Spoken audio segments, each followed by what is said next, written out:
Bangla Times নিউজে আপনাদের স্বাগত।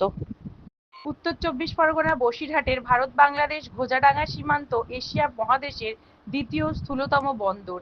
এই বন্দরে সকাল থেকে সীমান্ত বাণিজ্যের প্রভাব পড়ল। গতকালকের তুলনায় আজ সকাল থেকে পণ্যবাহী ট্রাক বাংলাদেশে কম সংখ্যক প্রবেশ করছে। অন্যদিকে বাংলাদেশ থেকে পণ্যবাহী ট্রাক এখনো সকালের দিকে বাংলাদেশ থেকে ভারতে প্রবেশ করেনি। বাংলাদেশের অন্তর্বর্তী সরকার গঠন হওয়ার পর তারই প্রভাব পড়ল সীমান্ত বাণিজ্যে আজ সকালে।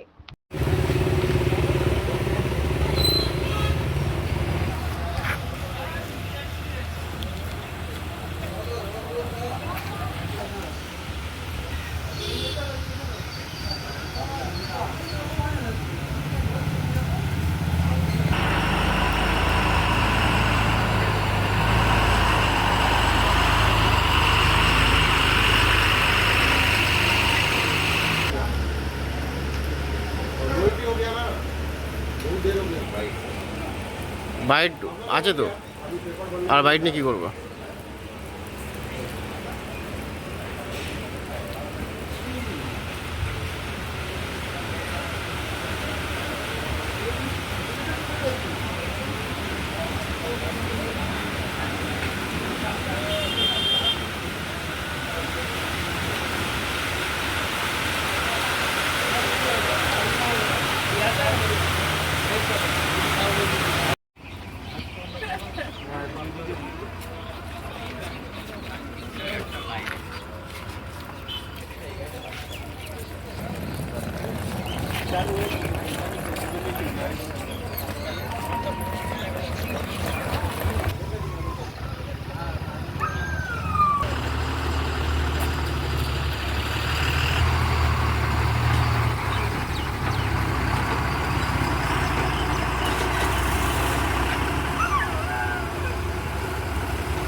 আসুন।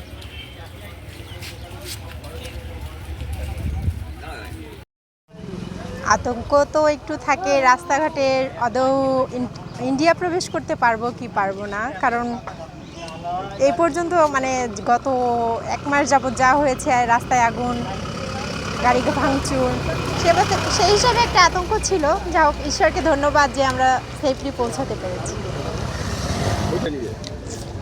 সরকার গঠন হচ্ছে এখন আমরা ওই দেশের নাগরিক, যেহেতু আমাদের ওখানেই থাকতে হবে, আমরা কোথাও যেতে পারবো না। এর জন্য যা কিছু হবে ওটা মেনে নিতে হবে। যা কিছু হবে আমরা বিশ্বাস করি এটা ভালোর জন্য হবে। যা গেছে গেছে, হয়তো বা মানে ভবিষ্যতে যে জন আসবে। আমার বাড়ি হচ্ছে ঝুটিতলাতেই। আমরা ওখানে এজি চার্চ আছে, খ্রিস্টান মিশনের। আমার হাজবেন্ড হচ্ছে পালক, আমি হচ্ছে পাস্টার্স ওয়াইফ। আমার নাম হচ্ছে জয়ন্তী বিশ্বাস। বর্তমানে এখন থমথমে পরিস্থিতি, খুব শীঘ্রই আবার নির্বাচন হবে, নির্বাচনী সরকার গঠন হবে, তখন পরিবেশ সব কিছু শান্ত হবে। অন্তর্বর্তী সরকার তো গঠন হচ্ছে, কি বলবেন? অন্তর্বর্তী সরকার বলার আসলে কিছু নেই। যা কিছু হয়েছে আসলে আমরা বিশ্বাস করি যা কিছু হয় ঈশ্বরের মঙ্গলার্থে সব কিছু হয়। এই সরকারকে আপনি কি সমর্থন করছেন?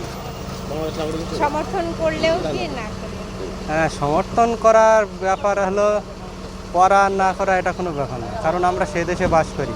যে সরকার আসবে তাদেরকে আমাদের সমর্থন দিতে হবে। আতঙ্কিত তো এখনও আছি, কারণ আমরা খ্রিস্টান চার্চগুলোতে এখন সব পাহারা বসানো হয়েছে, যাতে কোনো সমস্যায় আমরা না পড়ি, সমস্যায় না থাকি, এই আছি। তার মধ্যেও যেতে হচ্ছে ওপেন হার্ট সার্জারি করা, যাতে তাড়াতাড়ি সুস্থ হয়ে ফিরে। জানা যাচ্ছে যে হচ্ছে, এটা মিথ্যা কথা না, অনেক জায়গায় হচ্ছে।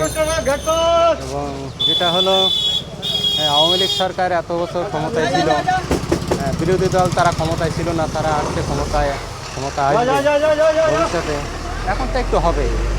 আপনার বাড়ি কোথায় পড়ে? আমি বাড়ি সাতক্ষীরা। নাম? আমার নাম রবীন্দ্রনাথ মণ্ডল।